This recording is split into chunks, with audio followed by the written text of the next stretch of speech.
Welcome back दोस्तों। SLD में आपका स्वागत है। और आज जो हम पढ़ने वाले हैं वो तत्वों के आवर्त वर्गीकरण का पार्ट 2 पढ़ने वाले हैं।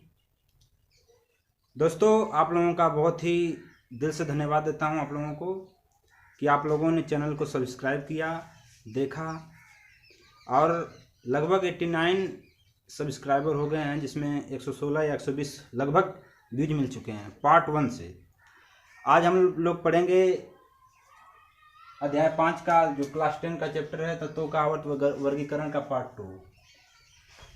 दोस्तों, हमने पहले भाग में एक सारणी के लिए बोला था, जो कि वो सारणी कहलाती है आवर्त सारणी, जिसमें जो है कि तत्वों को बांटा गया है, उनको वर्गीकृत किया गया है। और उसको बांटने में जो वैज्ञानिक हैं, जिन वैज्ञानिकों का अहम भूमिका थी, वो कौन कौन हैं लोग जिन्होंने इसमें योगदान दिया, और उनके बहुत ही वर्षों के पश्चात वे लोग सफल हुए। और कुछ वैज्ञानिक तो ऐसे सफल हुए कि कुछ ही तक जाते जाते वो विफल भी हो जाते हैं। और कुछ वैज्ञानिक जो है कि मध्य से स्टार्ट किया, मतलब पहले वैज्ञानिक ने स्टार्ट जो किया उसको लेकर कुछ तक छोड़ दिया। उसके बाद जो दूसरे वैज्ञानिक जुटे उसको खोजने के लिए, उन्होंने वहाँ से शुरुआत की और उसको आगे तक बढ़ाया। इस प्रकार से वर्षों की सफलता के बाद हमें वह सारणी प्राप्त हुई है। आइए सारणी के बारे में देखते हैं, और यह पार्ट 2 है इस वीडियो का। और मैं यह सोचता हूँ कि इस वीडियो को भी आप लोग बहुत ही शेयर करेंगे, आगे बढ़ाएंगे तथा सब्सक्राइब करेंगे। आइए देखते हैं। तो पहले वैज्ञानिक हैं जो तत्वों को वर्गीकृत किया, तत्वों को सारणी में बद्ध किया है, वो पहले वैज्ञानिक है डावे रायनर। इनका फुल नेम है, पूरा नाम वुल्फगांग। क्या नाम है? वुल्फगांग डावे रायनर। यह इनका पूरा नाम है, डावे रायनर। और उन्होंने तत्वों को खोज के लिए सन 1817 ईस्वी, मतलब तत्वों को जब उन्होंने खोजा तो वह सन था 1817। लगभग बहुत ही वर्ष बीत चुके हैं। सन 1817 की ईस्वी की बात है, जब उन्होंने इन तत्वों को खोजा था। उन तत्वों में लगभग उस समय 30 तत्व, जब 1817 ईस्वी थी तो उस समय लगभग 30 तत्वों का ज्ञान था। कितने तत्वों का? 30 तत्वों का। इस तरह से मैं बना दे रहा हूं, इसका मतलब यह 30 तत्व हैं। यह इन तत्वों को उन्होंने खोजा है। लगभग ये इस तरह से चलता जाएगा, 30 तत्व होने चाहिए। तो आपको यह जानकारी है कि उस समय 1817 ईस्वी की बात है, उस समय जो प्रकृति में खोजे गए थे तत्व, वह तत्व 30 तत्व थे। अब इनका नियम क्या है? इनका नियम क्या कर रहा है? इनका नियम यह है कि जब तत्वों को परमाणु भार के क्रम में व्यवस्थित किया जाए, जब तत्वों को परमाणु भार के क्रम में व्यवस्थित किया जाए, तो पहले तत्व और तीसरे तत्व, ऊपर नीचे, हमने साइड में आपको बताया भी था कि जो ऊपर नीचे इस तरह से होती है, इस तरह से जो कॉलम बने होते हैं, उनको वर्ग नाम दिया जाता है। क्या नाम दिया जाता है? वर्ग कह लो या समूह, बातें कही है, वर्ग या समूह कहा जाता है।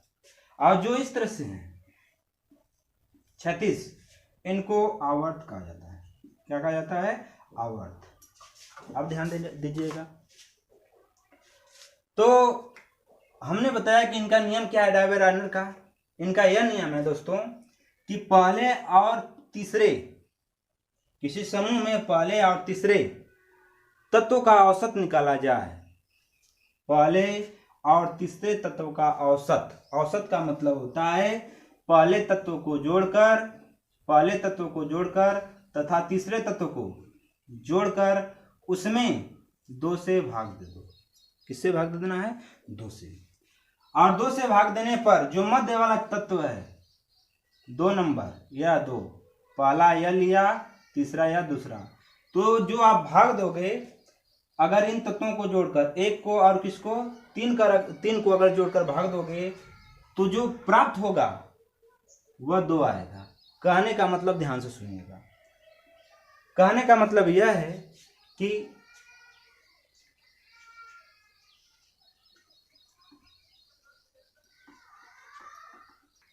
कहने का अर्थ यह है दोस्तों कि पहले तत्व को और तीसरे तत्व को, मतलब पहले और अंतिम तत्व को जोड़ दिया जाए और उसमें जोड़ने पर 2 से भाग दे दिया जाए। किससे भाग देना है? 2 से भाग दे दिया जाए तो बीच वाला तत्व का भार प्राप्त हो जाता था। बीच वाले तत्व का भार प्राप्त हो जाता था। तो यह इनका ट्रिक है। और इन्होंने ट्रिक का मतलब होता है 3 तत्वों को लिया। जैसे आप देखते होंगे कि 2 अगर तत्व होंगे या 2 लोग होंगे तो उसे जोड़ा कहा जाता है। क्या कहा जाता है? जोड़ा। उसी प्रकार इन्होंने 3 तत्व लिए और जब 3 तत्व लिए तो उसे त्रिक कहा जाता है। और यह नियम किसने बनाया? डायवेराइनर साहब ने दिया, इसलिए इनका नियम यह कहलाया डायवेराइनर का नियम। तो ध्यान दीजिएगा इनका नियम क्या है, पहले पढ़ लेते हैं, लिख लेते हैं, उसके बाद आगे चलते हैं। आइए देखते हैं। जब तत्वों को परमाणु भार के बढ़ते क्रम में रखा जाए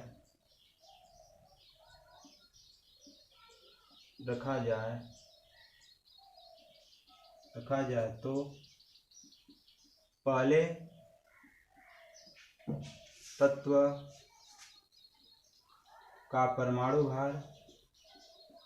तत्व का परमाणु भार तथा अंतिम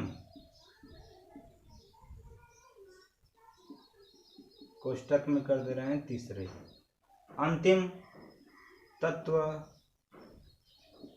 का परमाणु भार का औसत मध्य तत्व के परमाणु भार के बराबर होता है। मध्य तत्व के परमाणु भार के बराबर होता है। ध्यान से समझिएगा मेरी बात को। इनका नियम यह है दोस्तों कि जब तत्वों को परमाणु भार के बढ़ते क्रम में रखा जाए, बढ़ते क्रम का मतलब, परमाणु भार का मतलब पहले समझ लीजिए। परमाणु भार का मतलब होता है वजन।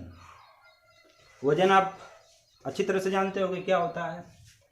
परमाणु भार के बढ़ते क्रम में मतलब पहले छोटे वाले का क्रम, उसके बाद ज्यादा जो वजन होगा उसका क्रम रखा जाए तो पहले तत्व का परमाणु भार तथा अंतिम, बात वही है, पहले का यह और अंतिम का यह। पहले तत्व का परमाणु भार तथा अंतिम तत्व का, अंतिम यह होगा इसके लिए, अंतिम तत्व का परमाणु भार का औसत। औसत का मतलब होता है इनको जोड़कर 2 से भाग देना है। औसत मध्य तत्व के परमाणु भार के बराबर होता है, अर्थात इस मध्य वाले तत्व के बराबर होता था। कहने का मतलब पहले और तीसरे को अगर जोड़ दिया जाए तो उसमें अगर 2 से भाग दिया जाए तो यह मध्य वाले तत्व के भार के बराबर होता था। जैसे में हम उदाहरण ले रहे हैं 30 तत्वों में त्रिक जो बने हैं उनके उदाहरण ले रहे हैं। जैसे में देखिएगा, पहला ले लेते हैं तत्व लिथियम, दूसरा है आपका सोडियम और तीसरा है आपका पोटेशियम। तीसरा क्या है? पोटेशियम। इसका परमाणु भार जो होता है, जो वजन होता है इस तत्व का, यह होता है 7। और वजन को हमेशा वैज्ञानिक भाषा में, जैसे आप हिंदी में देखते हो तो वजन को किलोग्राम या अथवा ग्राम में बदलते हैं, उसी तरह वैज्ञानिक रूप में 7 है। अगर 7 लिखा गया है तो इसको AMU, atomic mass unit, AMU में बदला जाता है या कहा जाता है। सोडियम का जो होता है वह 23 होता है और पोटेशियम का जो होता है 39 होता है। अब ध्यान दीजिएगा, हमें लाना है पहले और तीसरे को जोड़कर और उससे 2 से भाग देकर हमें लाना है मध्य वाला तत्व प्राप्त होना चाहिए, जिसका परमाणु भार 23 है तो 23 आना चाहिए। अब देख सकते हैं 39 से 39 लास्ट वाले को और अंतिम वाले को आपको जोड़ना है। तो लास्ट वाले का 7 है, या सॉरी पहले वाले का 7 है और लास्ट वाले का 39 है। अगर इसमें 2 से आप भाग दोगे तो 39 और 7 को जोड़ोगे 46 आएगा। 46 में अगर 2 से आप भाग दोगे तो बोलो 23 आएगा कि नहीं आएगा? आएगा जरूर, क्योंकि 23 है। तो पहले और अंतिम को आपको जोड़कर क्या करना था? 2 से भाग देना था।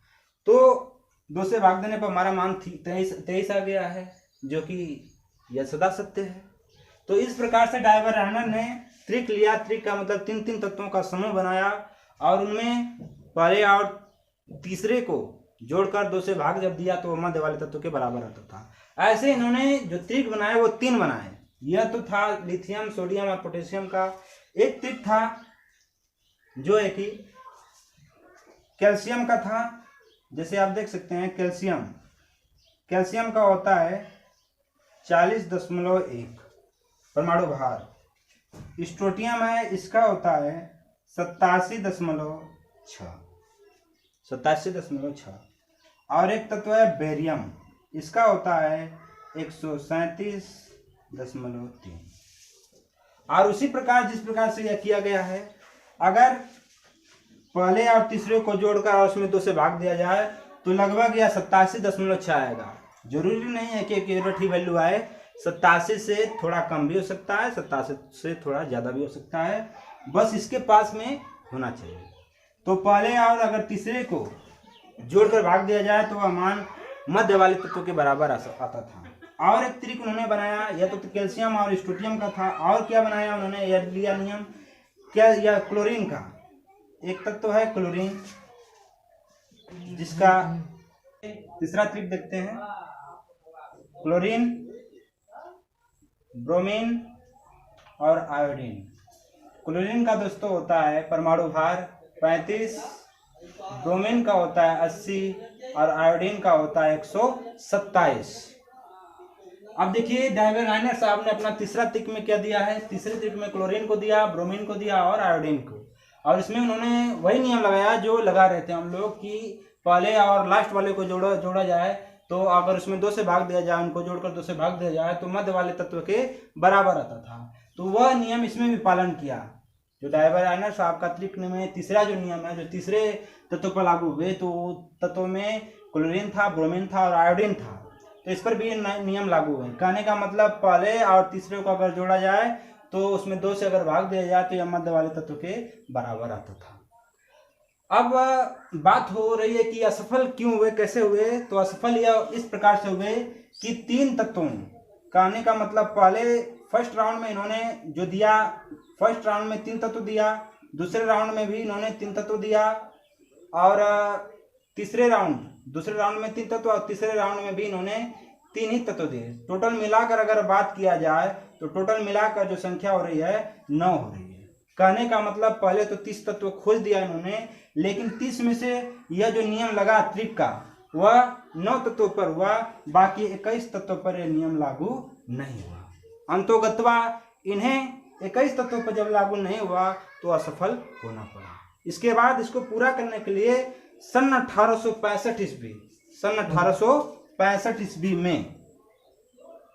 सन 1865 ईस्वी में आए वैज्ञानिक न्यूलैंड साहब। अब हम पढ़ते हैं न्यूलैंड का अष्टक नियम। न्यूलैंड का अष्टक नियम क्या है? यह अष्टक नियम जब सन 1865 ईस्वी आया तो न्यूलैंड साहब आए, यह इंग्लैंड के वैज्ञानिक हैं। इन्होंने नियम अपना क्या दिया कि जब तत्वों को बढ़ते परमाणु भार के क्रम में व्यवस्थित किया जाए तो पहले तथा 8वें तत्व का गुण एक समान दिखाई देता है। पहले तत्व का तथा 8वें तत्व का गुण एक समान दिखाई देता है। तो इन्होंने नियम अपना इस प्रकार से दिया है, इसे डिफाइन करते हैं कि जब तत्वों को उनके बढ़ते परमाणु भार के क्रम में व्यवस्थित व्यवस्थित किया जाए तो आठवें तत्व का परमाणु भार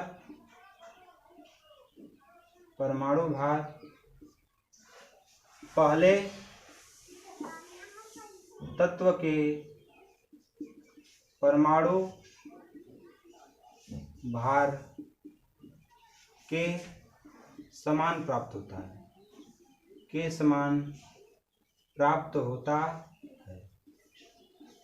समान प्राप्त होता है। उसी प्रकार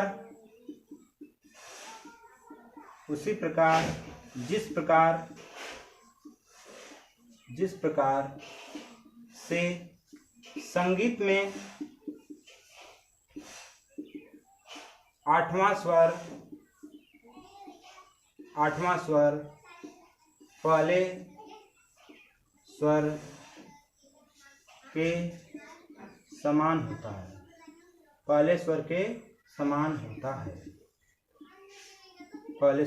होता है, जैसे में आप देख सकते हैं स्वरों की जो संख्या होती है वह कुछ इस प्रकार से संगीत में होती है।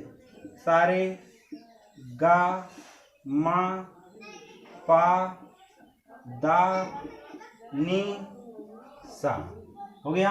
अब अगर काउंटिंग करें तो यह पहला हो गया, यह दूसरा, यह तीसरा, यह चौथा, यह पांचवा, यह छठवां, यह सातवां और यह आठवां। उसी प्रकार से आठवां जो है आप देख रहे होंगे कि आठवां जो है वो पहले के ही समान है। कहने का मतलब पहले पर भी सा रहा है और आठवें पर भी सा रहा है, तो इसका मतलब यह हुआ कि पहला आठवें के बराबर है या पहला आठवें के समान है। तो उसी प्रकार से इन्होंने बताया कि जो पहला तत्व होगा वो आठवें तत्व के गुणधर्म में समान होगा।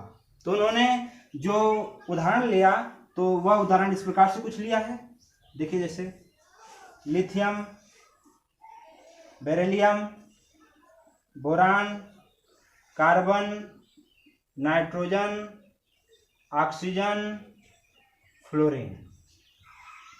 उसके बाद sodium, magnesium, aluminium, silicon, phosphorus, sulphur, chlorine.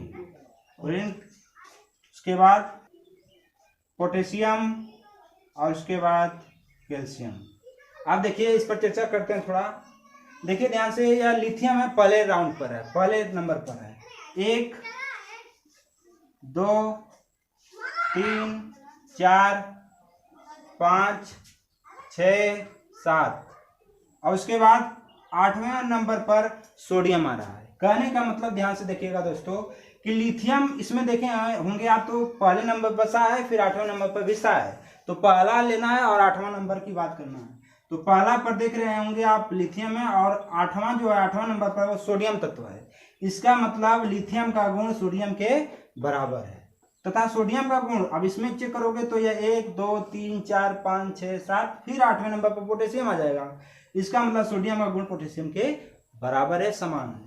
अगर यहाँ से चेक करेंगे बेरिलियम के यहाँ से तो बेरिलियम 1 बन जाएगा, फिर उसके बाद 2 3 4 5 6 7 फिर 8वें पर कौन आ जाएगा, मैग्नीशियम आ जाएगा। कहने का मतलब बेरिलियम के सामने जो भी इसके सामने नीचे हैं तत्व वो उनके गुण जो हैं एक समान होते हैं। जैसे बेरिलियम का गुण एक समान, एल्युमिनियम का गुण एक समान, कार्बन का गुण और सिलिकॉन का गुण एक समान, नाइट्रोजन का और फास्फोरस का गुण एक समान, ऑक्सीजन और सल्फर का गुण एक समान होगा। अब देखिएगा ध्यान से इनकी क्या असफलताएं थी, क्या यह क्यों जो है कि असफल हुए। कारण यह है दोस्तों कि जो कैल्शियम है 40 जिसका परमाणु भार होता है 40, यहाँ तक तो ये सही थे। न्यूलैंड साहब यहाँ तक तो अपना अष्टक नियम देने में सफल हुए, लेकिन 40 के बाद जो और परमाणु भार हुए 45 46 47 या 48 उन पर इनका नियम लागू नहीं हुआ। कहने का मतलब उस समय जो है कि इनका नियम 40 तक ही काम किया, उसके बाद के तत्वों पर इनका नियम नहीं लगा, इसलिए क्या हुए, असफल हो गए। और दूसरी बात बताने जा रहे हैं आपको, दूसरी बात आइए दोस्तों देखते हैं। जो न्यूलैंड साहब थे, न्यूलैंड का अष्टक नियम, क्यों ये अपने अष्टक नियम में असफल हुए, क्यों, इनकी क्या कमियां थी या क्या सीमाएं थी इनकी कि इन्हें अपने नियम से असफल होना पड़ा। नियम यह थी दोस्तों कि प्राकृतिक में जो है कि इन्होंने यह मान लिया था कि सिर्फ 56 तत्व ही हैं, लेकिन जब आगे वैज्ञानिकों ने तत्वों की खोज किया तो 56 से ज़्यादा तत्व निकले और उन 56 से ज़्यादा तत्वों पर इनका नियम लागू हुआ ही नहीं, इसलिए इन्हें अपने नियम से असफल होना पड़ा। दूसरी बात यह है कि इन्होंने अपने सारणी में कुछ इस प्रकार से नियम रख दिया कि जैसे समान तत्व हैं तो समान तत्व हैं तो उन्हें एक ही स्थान में, एक ही ग्रुप में या एक ही वर्ग में रखना चाहिए था, लेकिन इन्होंने क्या किया कि समान तत्व के होते हुए उन्हें अलग अलग श्रेणी में बांट दिया, जबकि उनको रखना चाहिए था एक ही श्रेणी में। अतः इनको अंतोगत्वा असफलता मिली। आइए इसको डिफाइन करते हैं कि किस प्रकार से होगा नियम इनका, क्या इनकी सीमाएं थी, क्या इनकी कमियां थी। ध्यान से देखिएगा दोस्तों, न्यूलैंड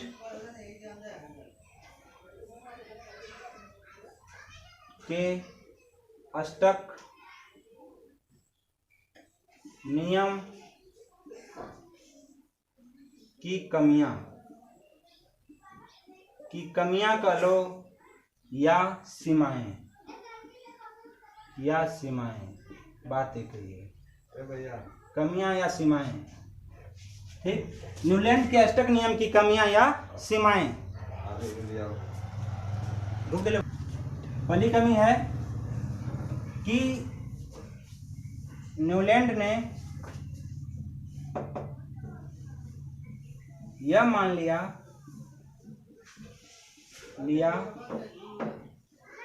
कि पृथ्वी पर सिर्फ 56 तत्व ही हैं, आगे तत्वों की खोज होने पर इनका नियम लागू नहीं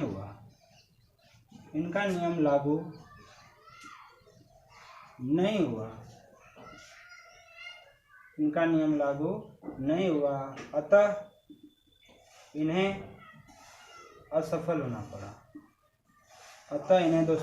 असफल होना पड़ा।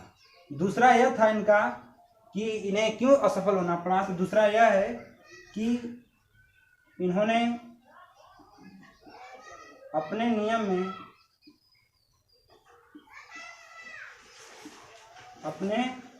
में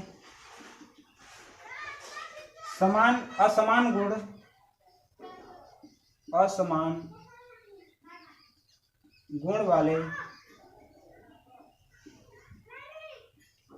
तत्व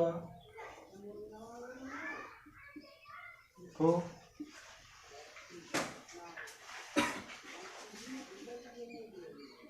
एक ही स्थान में रख दिया, इन्होंने अपने नियम में असमान गुण वाले तत्व को एक ही स्थान में रख दिया। कहने का मतलब जिनके गुण असमान थे, अलग अलग थे, तो इन्होंने क्या किया कि उनको एक ही स्थान में रख दिया, एक ही वर्ग में रख दिया, इसलिए इन्हें क्या होना पड़ा, असफल होना पड़ा। तीसरा क्या है, ध्यान से देखिएगा, तीसरा में यह नियम है कि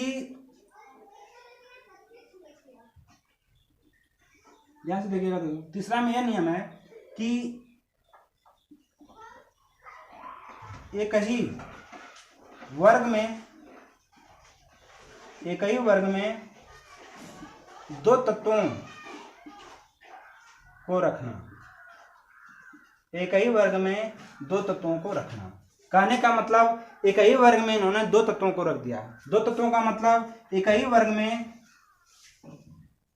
कोबाल्ट और निकिल, ये ऐसे तत्व हैं कि कोबाल्ट को भी एक ही वर्ग या एक ही समूह में इन्होंने क्या किया, रख दिया, कोबाल्ट को और निकिल को। अब आप यही सोचिए दोस्तों कि एक ही वर्ग में दो तत्वों को रखोगे तो क्या यह उचित है, अर्थात अनुचित है। तो कोबाल्ट और निकिल को इन्होंने एक ही वर्ग में रख दिया, इसलिए इन्हें अपने नियम से असफल होना पड़ा। आगे के लिए दोस्तों हम लोग पढ़ेंगे कि जो वैज्ञानिक दूसरे वैज्ञानिक आते हैं और उन्होंने अपनी भूमिका में क्या किया, इसके बाद जो दूसरे वैज्ञानिक इस नियम को बताएंगे आगे चलकर। तो आगे के लिए जो रूल्स बनेंगे, जो उन्होंने अपनी सारणी दिया है, प्रस्तुत किया है, जो कि प्रस्तुत किया है सारणी, तो इस प्रकार से आगे के लिए हम लोग पढ़ेंगे अगले नियम में। आज के लिए बस इतना ही, और इसे लाइक करिए, सब्सक्राइब करिए तथा कमेंट करिए। जय हिंद।